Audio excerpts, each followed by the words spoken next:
नमस्कार, आप देख रहे हैं न्यूज 18। मैं हूं आपके साथ मेनका चौधरी। अतीक की हत्या के तीनों आरोपी जिस होटल में ठहरे थे, उस होटल की जांच में जो जानकारी सामने आई है, उसने एक केस में नया मोड़ ला दिया है।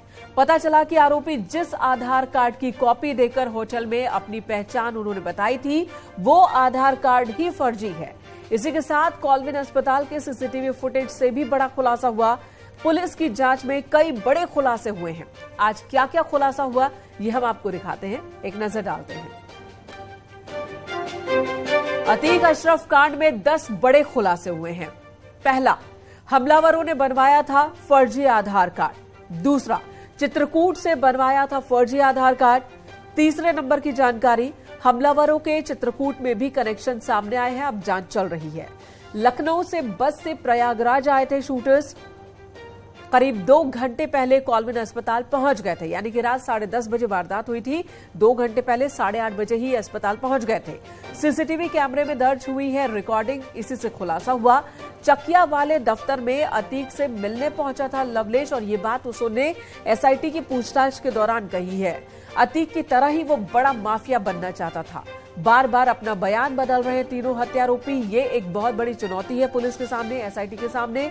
बढ़ सकती है शाइस्ता परवीन के इनाम की राशि, ये एक और बड़ी जानकारी इस मामले में सामने आई है। अभी 50,000 रुपए की इनाम की राशि है, जिसे 1 लाख रुपए किया जा सकता है।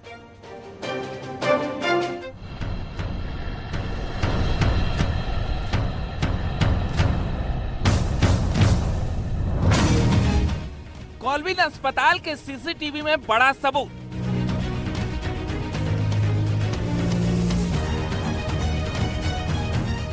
दो घंटे 20 मिनट पहले अस्पताल पहुंचे थे तीनों शूटर्स। शूटर्स के पास मेडिकल की पुख्ता जानकारी थी, और इसी पुख्ता जानकारी के साथ अतीक को मारने वाले तीनों शूटर्स कॉलविन अस्पताल पर वारदात से करीब 2 घंटा 20 मिनट पहले पहुंच चुके थे। यह खुलासा हुआ है कॉलविन अस्पताल के बाहर लगे सीसीटीवी फुटेज से। पुलिस के मुताबिक अतीक अशरफ को थाने से निकाले जाने के बाद तीनों शूटर्स अस्पताल के पास मंडराने लगे थे। उन्हें यह पता था कि अशरफ और अतीक का मेडिकल होना अनिवार्य है। माफिया डॉन अतीक अहमद और उसके भाई अशरफ की हत्या 15 अप्रैल की रात 10:30 बजे इसी लोकेशन पर हुई थी जहां मैं खड़ा हूं। अतीक अहमद और अशरफ को यहीं पर गोली मारी गई थी। उसके बाद एसआईटी ने जब जांच शुरू की तो सभी सीसीटीवी फुटेज जो हॉस्पिटल में थे और जो सामने सड़क पर थे, उन सभी को जब्त कर लिया था। इस एसआईटी जांच में एक बड़ा खुलासा हुआ है। दरअसल जो सामने आप सीसीटीवी देख रहे हैं, इससे खुलासा हुआ है कि आरोपी घटना स्थल पर वारदात से 2 घंटे 20 मिनट पहले पहुंच गए थे, और उसके बाद से लगातार वो यहाँ का जायजा ले रहे थे। इन सीसीटीवी कैमरों में ये बात दर्ज हो गई है कि आरोपी 2 घंटा 20 मिनट पहले यहाँ पर लोकेशन पर पहुंच चुके थे, और उन्हें इस बात की सटीक जानकारी थी कि अशरफ और अतीक दोनों को यहाँ मेडिकल के लिए जरूर लाया जाएगा। ऐसे में पहले हॉस्पिटल आए, पूरी रैकी की, और उसके बाद बाहर जाकर वो यहाँ पर घूमने लगे थे। यहाँ के भी जो सीसीटीवी फुटेज हैं, उनसे भी तस्दीक की गई। कॉलविन हॉस्पिटल के अंदर बाहर दोनों जगह से तस्दीक की गई, तो इन कैमराज में ये बात दर्ज हो गई थी कि आरोपी लगभग 2 घंटे 20 मिनट पहले घटना स्थल पर पहुंचकर रैकी कर रहे थे। और जब अतीक को, अशरफ को यहाँ पर प्रिजन वैन से उतारा गया, उसके बाद उन्होंने पहले आगे आकर पूरी घटना को अंजाम दे दिया। इतना ही नहीं, जिस होटल में तीनों शूटर्स ठहरे हुए थे, उस होटल से भी बड़ा खुलासा हुआ है। जानकारी के मुताबिक तीनों शूटर्स फर्जी आधार कार्ड से होटल में कमरा बुक कर रखा था। आधार कार्ड की जांच हुई तो वे चित्रकूट के पते के निकले। फर्जी आधार कार्ड से प्रयागराज में होटल बुक किया था। आधार कार्ड में जो पते लिखे थे वे भी फर्जी पाए गए।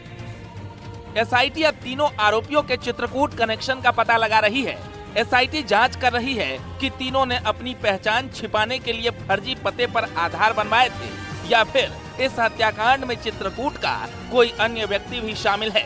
माफिया अतीक अहमद और अशरफ हत्याकांड को अंजाम देने वाले 3 शूटर्स प्रयागराज में रेलवे स्टेशन के पास इसी होटल में आकर रुके थे। ये होटल होटल स्टे इन है और इसके रिसेप्शन पर उन्होंने होटल का कमरा लेते हुए जो आईडी दी थी, जो आधार कार्ड की फोटोकॉपी दी थी, वो फेक निकली है। एसआईटी ने होटल से जो आईडी मांगी थी उसका जब वेरिफिकेशन कराया गया तो वो आधार कार्ड का पता फर्जी पाया गया, चित्रकूट का पता उसमें दिया गया था। अब एसआईटी ने अपने जांच का दायरा बढ़ा दिया है और फर्जी आधार कार्ड के मामले में भी अब जांच पड़ताल तेज हो गई है और ये पता लगाने की कोशिश की जा रही है कि आखिर चित्रकूट से इसका कनेक्शन क्या है। तो कुल मिलाकर एसआईटी की जांच का दायरा लगातार बढ़ता जा रहा है और चित्रकूट कनेक्शन के साथ साथ अगर चित्रकूट का कोई व्यक्ति है तो उसको भी तलाश की जा रही है और उसका पता लगाया जा रहा है। इसके साथ ही साथ फर्जी आधार कार्ड और फर्जी पते पर आधार कार्ड बनवाने के मामले में, कमरा लेने के मामले में भी एसआईटी तीनों हत्या आरोपियों के खिलाफ एक नई एफआईआर भी दर्ज करने की तैयारी कर रही है।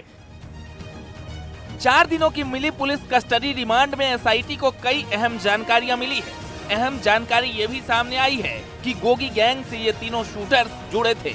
आरोपी सनी ने इस बात को एसआईटी को बताया था और वहीं से हथियार मिलना भी कबूला था। फिलहाल पुलिस इस केस के हर पहलू पर जांच कर रही है और इस हत्याकांड के मास्टरमाइंड यानी हैंडलर तक पहुंचने में जुटी है। Bureau report, news 18।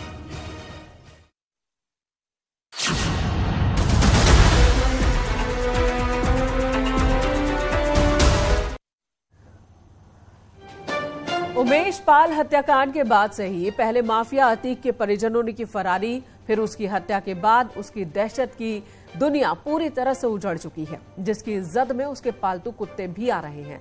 9 मार्च को फीमेल डॉग ब्रूनो की भूख और बीमारी से मौत हो गई थी। इस 2 दिन बाद एक और डॉग जिसका नाम टाइगर है, उसने भी दम तोड़ दिया था। न्यूज़ 18 पर खबर चलाए जाने के बाद नगर निगम और स्वयंसेवी संस्थाएं मदद के लिए आगे आए थे, जिसके बाद से ही 3 कुत्तों की देखभाल की जा रही है। अतीक का नौकर हीरा इन पेट्स को सुबह शाम भोजन और पानी देता है।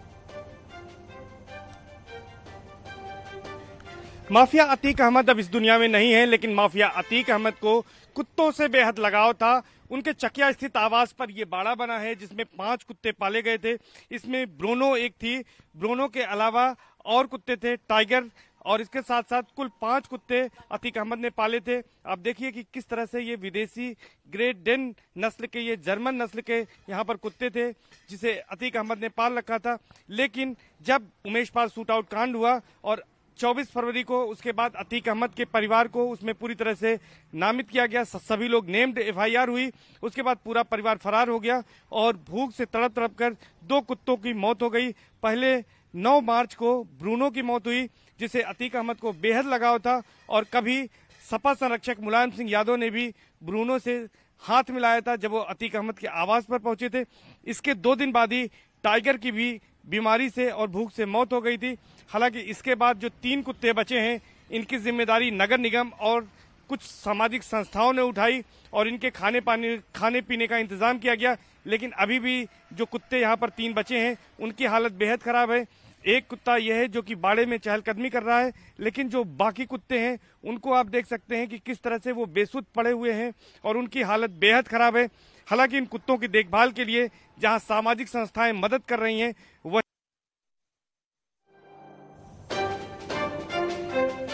इधर अतीक ने अपने पुश्तैनी घर पर जिन विदेशी नस्ल के कुत्तों को पाल रखा। अतीक इन्हें अपने हाथों से खाना खिलाता था, लेकिन अतीक के ऐसे दिन बदले कि उसके पालतू कुत्तों को 2 वक्त का खाना भी अब नसीब नहीं हो पा रहा था, जिसका नतीजा कि 2 कुत्तों की अब तक मौत हो चुकी है।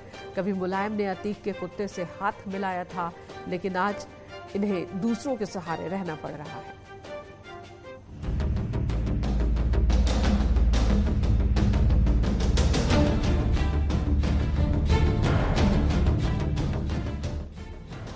अतीक अहमद के जिस ब्रूनो से मुलायम ने हाथ मिलाया था, बीती 9 मार्च को उस फीमेल डॉग ने भूख से दम तोड़ दिया था। देखिए इस तस्वीर को। इस तस्वीर में मुलायम सिंह अतीक अहमद के सबसे पसंदीदा कुत्ते ब्रूनो से हाथ मिला रहे हैं। अतीक भी तस्वीर में दिखाई दे रहा है। कहते हैं ब्रूनो नाम का ये कुत्ता अतीक का सबसे फेवरेट डॉग था। अतीक उसे अपने हाथों से बिरयानी और चिकन लेग पीस खिलाता था। अब हालात कुछ बदल से गए हैं। अतीक के कुत्तों को भी पूछने वाला कोई नहीं। अतीक के ब्रूनो की भूख से मौत हो गई थी। देखिए, ये हैं अतीक के पालतू कुत्ते। सब विदेशी नस्ल के हैं, लेकिन भूख से इनकी हालत खराब है। मकान खंडहर में तब्दील हो गया है, लेकिन इसी के एक हिस्से में अतीक अहमद के जो पालतू कुत्ते थे उन्हें रखा गया था और इन कुत्तों की देखभाल के लिए यहाँ पर 2 नौकर थे, राकेश और हीरा, और यहाँ पर 5 कुत्ते थे और इसमें ब्रोनो जो कुतिया थी, अब उसकी उचित देखभाल न होने की वजह से मौत हो गई है, जिसे पास के ही गड्ढे में फेंक दिया गया है। यहाँ पर जो 2 नौकर थे उनमें राकेश फरार चल रहा है। राकेश कई दिनों से यहाँ पर नजर नहीं आ रहा है, लेकिन जो 4 कुत्ते इनकी देखभाल के लिए यहाँ पर सिर्फ हीरा है, लेकिन हीरा भी यहाँ पर सुबह शाम आते हैं, दूध, ब्रेड या दूध और स्लाइस इसको दे रहे हैं, लेकिन जो इनकी खुराक है जो अतीक अहमद के परिवार के रहने पर दी जाती थी, उनको चावल दिया जाता था शाम को और इसके साथ साथ मुर्गे की टांग दी जाती थी, बिरयानी दी जाती थी, वो अब इन्हें नहीं मिल रही है और सुबह का भी इनका खुराक नहीं मिला। चूंकि ये विदेशी नस्ल के कुत्ते हैं और अतीक अहमद को इन कुत्तों से बेहद प्यार था और बताया तो यहाँ तक जाता है कि सपा संरक्षक मुलायम सिंह यादव जब अतीक अहमद से मुलाकात करने एक बार आए थे तो वे भी अतीक अहमद के कुत्तों के साथ खेलते नजर आए थे, उसके साथ हाथ मिलाया था। फिलहाल तो अतीक और अशरफ भी अतीत हो गए हैं। उमेश पाल शूट आउट कांड के बाद से ही माफिया के पूरे परिवार पर शिकंजा कसा है। पत्नी शाइस्ता अभी भी फरार है।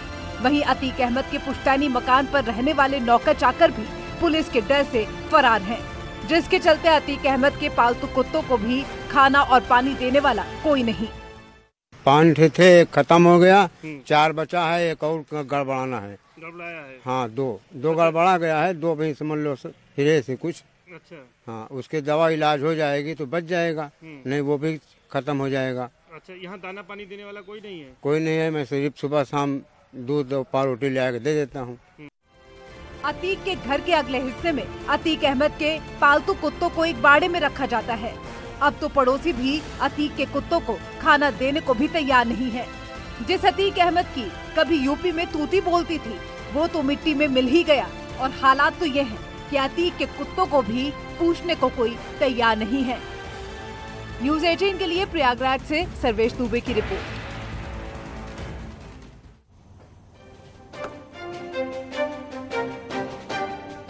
खबर प्रयागराज से, जहां सूबे के डिप्टी सीएम केशव प्रसाद मौर्य उमेश पाल के घर पहुंचे और परिजनों से मुलाकात की, परिवार के सदस्यों का हाल जाना, उनकी परेशानियों को सुना।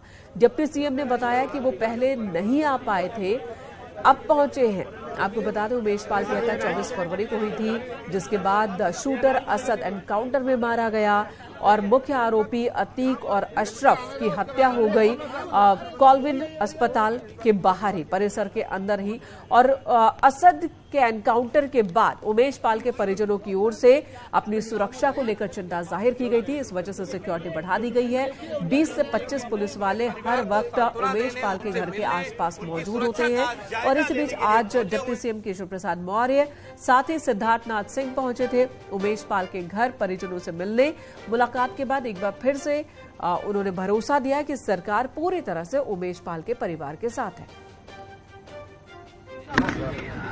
हमारे बहुत ही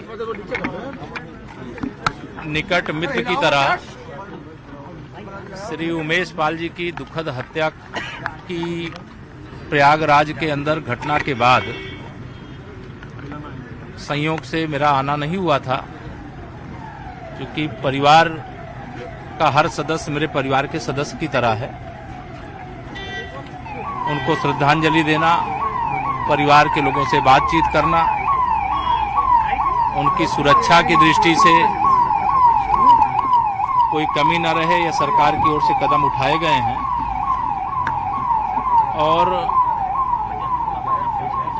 उनकी ओर से बस इतना ही अपेक्षा है कि उनकी हर प्रकार से सुरक्षा और इस प्रकार की कभी कोई दुखद घटना जैसी हो गई है ना होने पावे, और उसको माननीय मुख्यमंत्री योगी आदित्यनाथ जी के साथ चर्चा करके पहले ही हम लोग दूर किए हैं, लेकिन और सुरक्षा चौकस रखते हुए और प्रयागराज मेरा और प्रदेश अपराध मुक्त और कानून व्यवस्था हर प्रकार से चुस्त और दुरुस्त रहे, इसका हम लोग पहले भी प्रयास किए हैं, आगे और मजबूती से। अलकायदा ने जुड़ते जा रहे हैं, इससे धमकी भी दी है।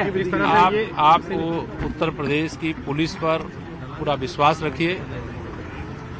वो उत्तर प्रदेश की 25 करोड़ जनता के लिए सुरक्षा कवच है। यह दुखद और दुर्भाग्यपूर्ण घटना जो घट गई उमेश पाल जी के साथ, जिसमें सुरक्षा में लगे हुए 2 हमारे जवानों को भी बलिदान देना पड़ा है। मैं उमेश पाल और मलदानी दोनों अपने जवानों को विनम्र श्रद्धांजलि अर्पित करता हूं, और जो धमकी देगा उससे निपटने में आप ये समझ लीजिए कि हमारी उत्तर प्रदेश की जो पुलिस है वो सक्षम है। संभल में एसपी सांसद शफीकुर रहमान बर्क ने अतीक मर्डर मामले को लेकर इशारों में बीजेपी पर निशाना साधा। बर्क ने कहा कि अतीक की हत्या किसके इशारे पर हुई ये सब जानते हैं।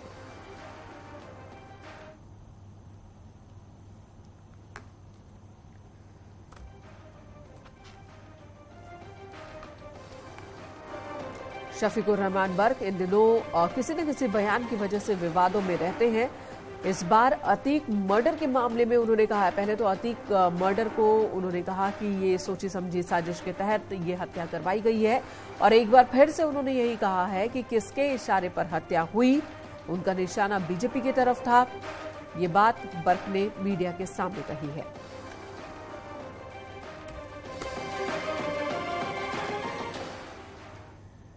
तो बर्क का ये बयान हम आपको सुनाएंगे, लेकिन उससे पहले रुकेंगे एक ब्रेक के लिए।